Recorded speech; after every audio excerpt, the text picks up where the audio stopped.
I thought it would be interesting to do a short video about some different record labels in classical and some opera music. Not that I'm really into opera or know anything about it, but since I got such a large collection, I thought I'd do a short video.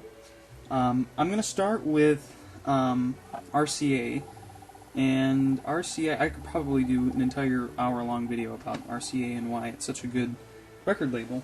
But they were one of the bigger names when it came to classical recordings, especially for audiophiles. This is the earliest RCA Red Seal record that I have, and Red Seal was actually started in around the early 1900s by a company called Gramophone Company in the UK, and then the Victor Talking Machine Company picked it up, and it basically it really took off. From there, it started with 78 RPM records, and then it sort of moved to vinyl eventually, to LPs, and then to tapes even, and now they even have CDs that are still made in Red Seal, which really is just a brand name. So this is in actually amazing condition for its age. I picked it up at a charity shop, probably for, I don't know, $1, maybe $2 at most. And if you look, let's see, my tripod is not cooperating today, but I'll try to show it over here. That's the original, I guess vibrato really is what it is, but this particular record is Gershwin's Rhapsody in Blue and Strike Up the Band, played by the Boston Pops. I'm not sure the date, it doesn't really say.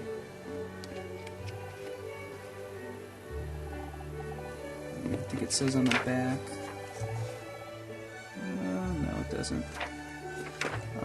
But this is just an early example of RCA Red Seal. It's only been played a few times. It's still very glossy for 78. But there's where it says Red Seal.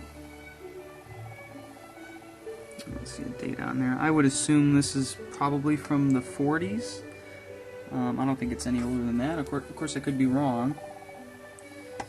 There's a matrix up there. I'm not sure what that says. I think it just says Victor VR or something. So I thought I'd start off with that. They weren't as popular as their predecessor, which eventually turned, I should say, into Living Stereo. And Living Stereo was really popular when it turned to vinyl. Here's a couple of Living Stereo records. And they kind of, it's really hard to know, they're one of the more desirable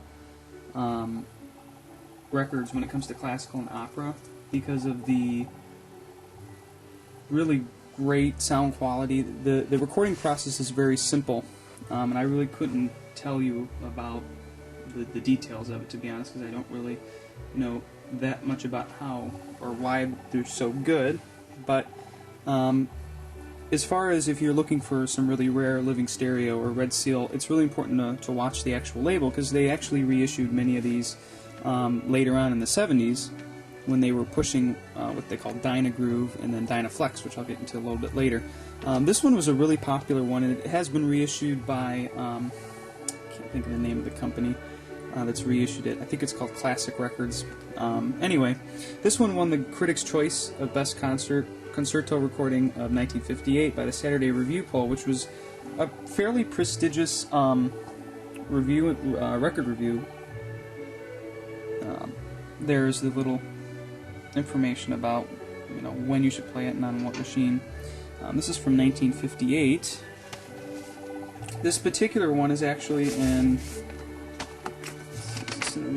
is an original RCA Red Seal, and you can tell by the label and what they call a shaded dog, which, as you can see, it's hard to see on the camera, but there's actually a shading around the dog, around nipper, I should say. And then this does say stereo orthophonic. I really could not explain to you what that means. Probably nothing. It's probably just a buzzword. This particular record isn't in very good condition, but it still sounds really great considering its age. They really had pure recordings. Now, throughout RCA's life, when they were making Living Stereo, they introduced a couple different gimmicks. Some worked, some didn't. This one is a really great record by Harry Mancini.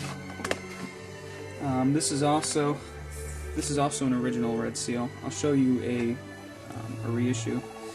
This one features the Miracle Surface, which was a type of it says revolutionary new anti-static ingredient 317X, which sounds like some kind of retro sci-fi movie, if you will. This is a great recording. This one features a really interesting advertisement on the inner sleeve about how to handle it and such. This is an original. This is not a reissue, I should say. It's not shaded. So I'm pretty sure, if I'm not mistaken, this is an original. I'm not 100% sure about the black labels. I really haven't done a lot of research on the black ones. So there's that. Let's see if I can. I'm pretty sure the next one is a reissue.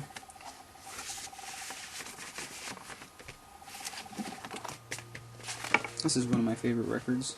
Yeah, this is a reissue. I can tell automatically just by the quality of the vinyl. It's a little bit floppier. It was originally issued in 1958, but as you'll see, it's got the later label from the 70s. You can tell by two things. Obviously, the label. If it looks like this, it's a reissue. Okay, and also by the quality of the vinyl. This is really bendable. This is actually what RCA calls Dynaflex. Dynaflex was what they felt a really revolutionary way to make vinyl. What they used is a very lightweight, flexible vinyl, which I'm pretty sure, I would assume, is not virgin, meaning that it was made from other recycled older vinyl.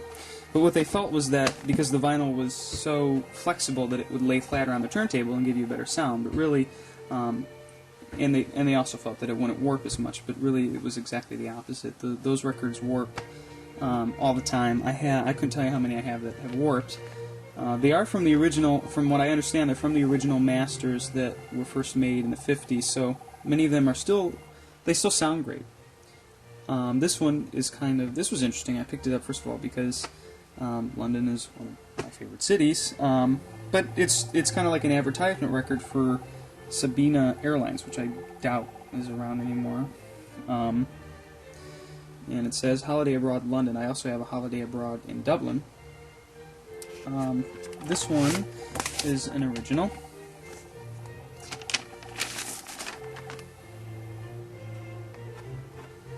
I just thought it was interesting. You usually don't see advertisement type of marketing for that. This one looks like it must have been from 1959. Now, there are a lot of different variants for the RC label. Another popular one that you might see is Victrola, which is this here.